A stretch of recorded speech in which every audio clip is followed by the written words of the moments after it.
Hello and welcome. I'm your host elizibar, and boy, I got a doozy. Just take a look at what you're seeing on the screen right below me. Just look at this for a second. What does that look like? Padded walls, a door with a little window. It doesn't look good, does it? The quiet room. Children are being locked away alone and terrified in schools across Illinois. Often it's against the law. And reading this article further, apparently this is like common in other places too. I never heard of anything like this when I was a kid. I never did. Let's scroll down. Let's just look at some of this. The spaces have gentle names. The reflection room, the cool down room, the calming room, quiet room. But shut inside them in public schools across the state, children as young as 5. They talk about like preschoolers getting locked up in solitary confinement in this article. It's crazy. Children as young as 5 wail for their parents, scream in anger, and beg to be let out. Yeah, who can blame them? They're being psychologically tortured. Children can't be left alone in that way. Children absolutely can't be. Kids like to be alone. They like to go do kid stuff. Kids absolutely love that.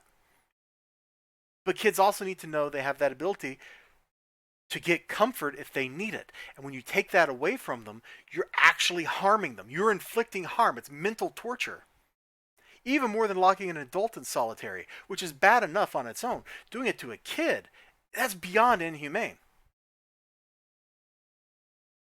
The students, most of them with disabilities, scratch at windows or tear at the padded walls. They throw their bodies against locked doors. They wet their pants. Some children spend hours inside these rooms missing class time. Through it all, and this is the kicker, adults stay outside the door writing down what happens. Oh my God. Who gets that as a job? You couldn't pay me to do that job. I'd be liberating these kids, man. I'd be liberating. We'd be going to Canada to seek asylum.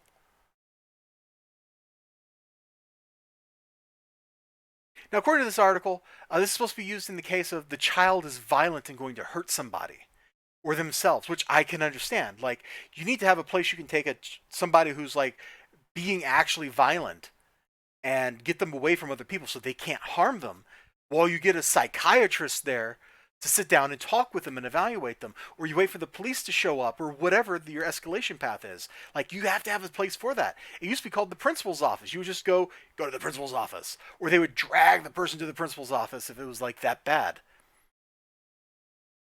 But here, look, children were sent to isolation for refusing to do classwork, swearing, spilling milk, throwing Legos. School employees use isolation timeout for convenience, out of frustration or as punishment, sometimes referring to it as serving time. They elaborate on all this stuff. Yeah, look at the sympathetic kids. I can't believe somebody would just lock a kid in a room. Spend more than 27 hours of first grade in reflection rooms. Oh my God. Even if you're doing that in like 30-minute chunks, that's still absolutely brutal. Without a doubt, many of the children being secluded are challenging. Records show school employees struggling to deal with disruptive, even violent behavior such as hitting, kicking, or biting. Workers say that they have to use seclusion to keep everyone in the classroom safe. Yeah, okay. Let's go down. Let's go down, because we get a specific child right here. Like, I'm reading this up through here, and I'm like, okay, this is all sounding kind of academic. What does it look like for an actual human being? What's a child seeing here? An aide watching from the doorway wrote that down in a log, noting it was at 10:53. What did he write down? I'm crying alone. School aides had already taken away Jace's shoes and both his shirts. Jace then stripped off his wet pants, wiped them in the urine on the floor because he peed himself, and sat down in the corner. I'm naked. Staff did not respond. The log shows except to close the door for privacy. Oh, by 11. You know what? Let's just go down to the handwritten notes. Oh, here's the poor kid. Here's the poor kid. They said somewhere in here that he passed away. Which, what a miserable, sad life he had. Not only was he autistic, not only was he having seizures, but his parents trusted him to school, and the school just locked him in a room because he was autistic. Once he was shut in after he pushed a book off his desk, said, I hate reading, raised a fist, and tried to leave the classroom. And the day he refused to get out of his grandmother's car, so a staff member took him straight to a quiet room. After he went to the quiet room on February 1st, crying, let me out of here. Oh gosh, this magnifier is weird. Let me out of here. I'm crying alone, walking in circles around the room. Crying in front of the door, squatting in the middle of the room. I don't want the door shut. I want new clothes. Trying to open the door. I don't want it closed. Watson told him it needs to stay closed because he was naked. Door not locked. Crying. I want to go home. Get me out of here. Yeah, who can blame him? Who can blame him? Crying by the door. Morgan told him to sit against the back wall. Sit quietly against the back wall with head on his knees. There was another kid they talked about in here who, since he was like 5 or something, for like 10 years in these places, like, okay, maybe 10 years in statute, like 6 years of elementary school and middle school, this kid would just go in there. He'd get locked in there and he'd just start beating his head against the wall. They have a text from a nurse's report talking about, oh, a concussion. The concussion exam from hitting his head. Oh my God. I don't care if it's a padded wall. When a kid hits his head against the wall, you don't let him do that. That's an emergency. You get in there and you do what you have to do to stop him from hurting himself any further. And if that means that you have to hold him down, well, you call like the police or you call an ambulance or something, you do it. You don't just let that kid hurt himself. And I don't care what the circumstances are. I know schools are like, oh, we don't have the budget for what. Well, you have the budget for people to sit outside of this room and take notes on what the kids are doing inside. You have the budget to pay full-time employees to sit down and document the torture you're inflicting on children? Jay spent more than 80 minutes in the room before somebody stepped inside and had him change of clothes, wife's going to eat some lunch. Mental health crisis worker arrived to talk to him, but he wouldn't answer her questions. Yeah, I wouldn't either. Who is going to trust the adults in that situation? Those adults have violated that kid's trust by margins that are beyond the pale. There's no way, if I was that kid, I would talk to any adult except my parents. And man, the first words out of my mouth, I'd be like, they did this to me. Now, I know my dad, and if this had ever happened to me, one, my mom would have got me out of it. Oh my God, my mom probably would have been the real villain to them.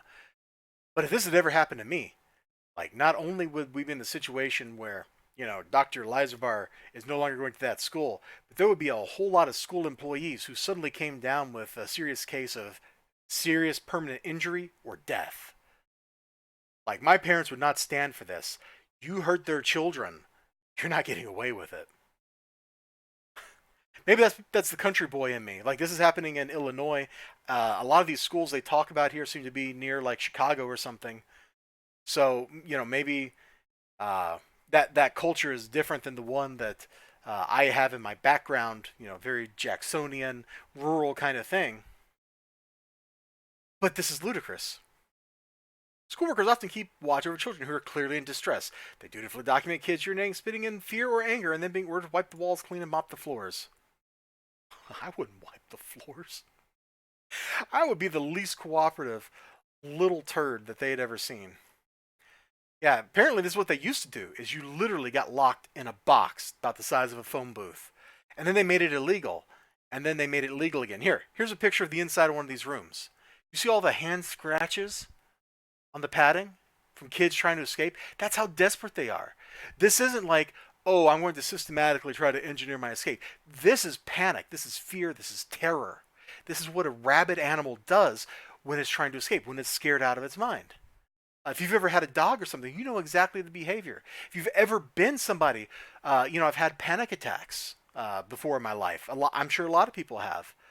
I've known claustrophobic people. If you put me in here and I had one of those, I would rip those pads. Like, I would claw at them until my fingers were bleeding.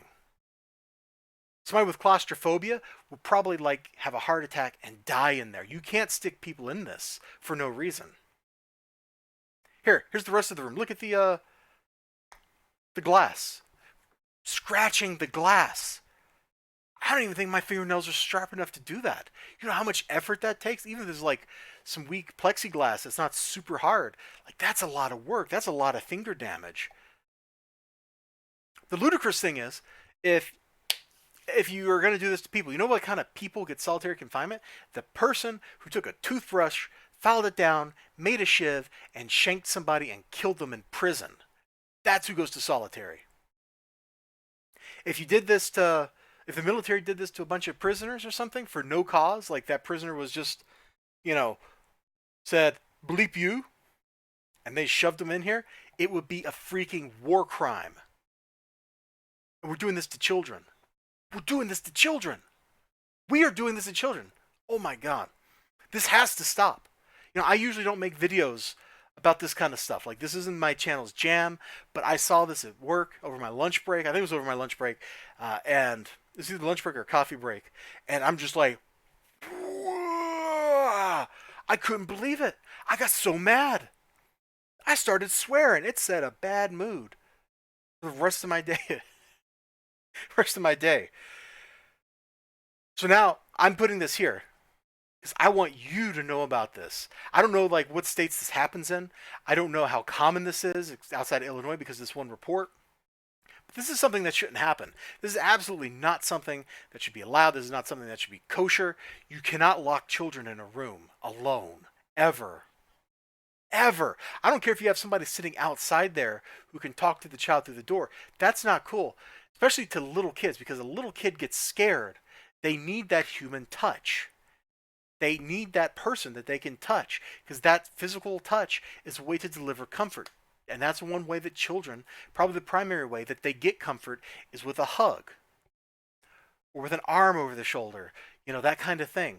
And if you're going to deprive them of that, that's inhumane. That's wrong. You wouldn't do this to a dog. You wouldn't do this to like a prisoner. You wouldn't do this to anybody, but we're doing it to children. Children who are developmentally disabled, who have autism. And that's like double wrong. Not only are we doing this to children, but we're doing it to children who need the extra help. Children who are especially vulnerable. This is like being a con artist and preying on 80-year-old women or something that have dementia and don't remember anything. Like it's beyond the pale. It's so far gone that I honestly can't believe that this happens. I had to read this whole thing. Before I actually went, oh my God. And my initial reaction for how to resolve this situation, that's something I can't say on YouTube because it's too violent. Like, my initial gut reaction is there's a lot of people that need to get in a lot of trouble. Anyway, I had to share this. I need to raise awareness of this. Go find this article. You'll never remember this this path up here. Maybe if I get rid of like this stuff, it'll be like more sane. Yeah, there we go. graphics.chicagotribune.com/Illinois-seclusion. Boom. Go there. Read this whole thing for yourself. Please read it for yourself. Please tell people about it. This has to be stopped. I know I'm just like this lone voice crying in the wilderness, but this can't be a thing that's allowed to go on. It's monstrous. I sure hope you all have a great day. I hope that I didn't bring your day down by sharing this with you, but I had to get this out of my system. I had to get this off of my chest. I had to at least do something. I don't live in Illinois. It's not like I can go petition the state congressman because they won't listen to me. I'm not a resident of the state. But hopefully somebody in Illinois will see this and will do something, or they've read this article and they'll do something. So if you happen to be in Illinois, please do something. Please. I don't know what, but something. Something. I'm out of energy. Bye-bye.